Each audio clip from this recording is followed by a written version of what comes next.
سنیے، صادق اور امین۔ بچوں، اکثر تاجر لوگ اپنی چیزیں بیچنے کے لیے ان کی وہ خوبیاں بھی بتاتے ہیں جو ان میں نہیں ہوتی۔ یہ ایک طرح کا جھوٹ ہوتا ہے۔ ہمارے پیارے نبی صلی اللہ علیہ وآلہ وصحبہ وسلم بھی ایک تاجر تھے، لیکن وہ کبھی بھی ایسا نہیں کرتے تھے۔ وہ اپنی چیزوں کی خوبیوں کے ساتھ ساتھ ان کی خامیاں بھی بتا دیتے تھے۔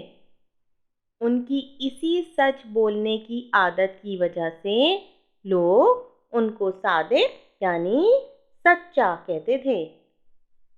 اس زمانے میں بینک تو ہوتے نہیں تھے، اس لیے لوگ اپنی قیمتی چیزیں ایسے لوگوں کے پاس رکھوا دیتے تھے جو ان قیمتی چیزوں کو حفاظت سے رکھنے کے بعد واپس بھی کر دیتے تھے۔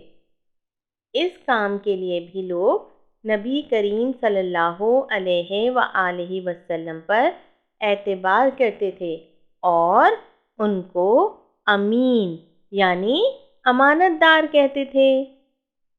ہمیں بھی چاہیے کہ ہم بھی صادق اور امین بنیں، جھوٹ نہ بولیں، کسی کی امانت میں خیانت نہ کریں، بلکہ ہر امانت کو اس کے مالک تک حفاظت سے پہنچا دیں۔